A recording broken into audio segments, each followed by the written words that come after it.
Gravitation chapter का एक question है। इसमें एक बोला गया है कि एक इमेजिनरी प्लेनेटरी सिस्टम है। इसमें है ना, सन के जगह पर यहाँ पे एक सेंट्रल स्टार है, ठीक है, और एक प्लेनेट है। इन दोनों के बीच का जो डिस्टेंस है ना, अच्छा ये चीज़ ये बोला गया है कि सेम मास है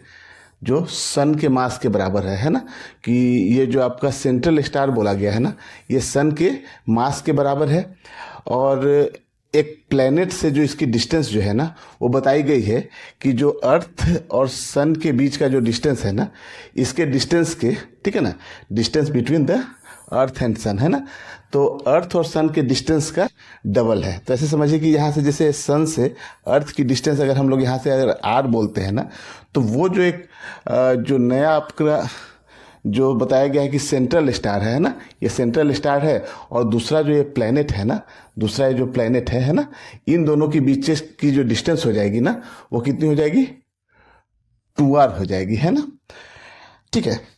तो यहाँ बोला गया कि अगर अर्थ पे किसी पर्सन का, ठीक है ना, अगर एवरेज लाइफ जो है ना, जो 70 ईयर बताया गया है ना, एवरेज ईयर 70 ईयर बताया गया है, तो अब बताइए कि इस प्लेनेट पे जो पर्सन होगा ना, ठीक है ना, इस प्लेनेट पे जो पर्सन होंगे, ठीक है ना, उनका जो एवरेज लाइफ होगा ना, एवरेज लाइफ ये कितना हो जाएगा, ठीक है ना, अगर अर्थ पे 70 ईयर है तो देखिए, ठीक है। तो यही देखिए, इस क्वेश्चन में क्या बताया गया था कि यहाँ जो अर्थ से सन से अर्थ के बीच की डिस्टेंस को आर बोले हैं, और यही आपका जो नया स्टार है ना, वो आपका यहाँ से इसके जो प्लेनेट की डिस्टेंस बताई गई है ना, ठीक है ना, ये 2r हो गई है। तो हम लोग केपलर्स लॉ से जानते हैं क्या, कि केपलर्स थर्ड लॉ क्या बोलता है ना, कि जो टी स्क्वायर है वो प्रोपोर्शनल होता है आर क्यूब के, है ना। ये जो डिस्टेंस आर होती है ना, इसके प्रोपोर्शनल होता है टाइम पीरियड, है ना, जो टाइम पीरियड अर्थ का टाइम पीरियड जो हम लोग 24 आवर बताते हैं ना, ठीक है ना, तो जो 24 आवर टाइम पीरियड है ना, तो वही टाइम पीरियड जो है डायरेक्टली प्रोपोर्शनल किसके होता है, टाइम पीरियड का स्क्वायर जो है डायरेक्टली प्रोपोर्शनल होता है इसके बीच के डिस्टेंस के क्यूब के, है ना। तो यहाँ से हम लोग देखिए, अगर अर्थ के लिए सबसे पहले लिखें, अगर हम लोग अर्थ के लिए लिख रहे हैं ना, तो अर्थ के लिए हम लोग T1 बोल देते हैं, इसका टाइम पीरियड ये प्रोपोर्शनल हो जाएगा आर क्यूब के। तो इस तरह से अगर इस सिस्टम के लिए अगर हम लोग लिखें, तो यहाँ से हम लोग क्या बोलेंगे कि T2 जो है ना, वो प्रोपोर्शनल हो जाएगा किसके, 2r के क्यूब के, है ना। तो इसको इक्वेशन नंबर आप 1 मान लीजिए और इसको इक्वेशन नंबर 2 ले लीजिए, ठीक है, यहाँ तो कोई दिक्कत नहीं है। तो देखिए, अगर दोनों इक्वेशन को डिवाइड करें, तो देखिए यहीं पे डिवाइड कर लेते हैं अगर हम लोग, तो T1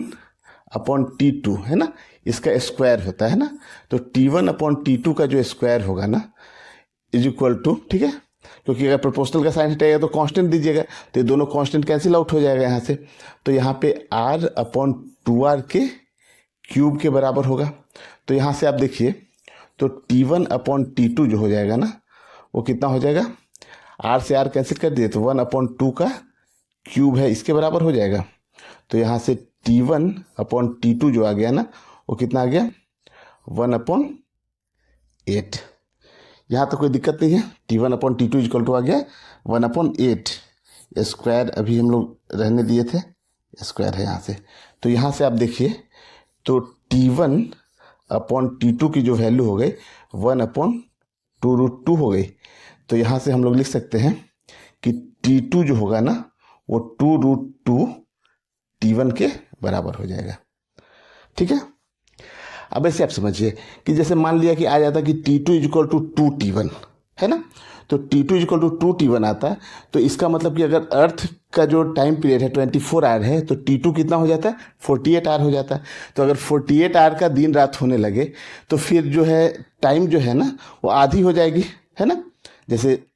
जो 70 ईयर उसकी लाइफ थी, तो 70 अपॉन 2 कर दे, है ना, तो कितनी हो जाएगी, 35 ईयर हो जाएगी उसकी, है ना, अगर 2 टाइम्स होता तो। यहाँ पे कितना है, 2√2 टाइम्स है, समझ में आ रहा है ना। तो हम लोग क्या कर रहे हैं कि 2√2 से डिवाइड कर देंगे, तो कितना आ जाएगा, देखिए आप यहाँ पे, तो 70 और अपॉन 2√2 से आप इसको डिवाइड कर देंगे, है ना। जो इस पे जो इसकी लाइफ होगी, है ना, इस प्लेनेट पे जो इसकी लाइफ होगी ना, इसके लिए आपको 70 अपॉन 2√2 करेंगे, तो 70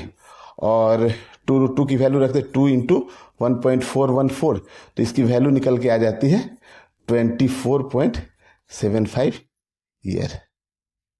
ठीक है ना, तो यही इस क्वेश्चन का आंसर होगा। ठीक है।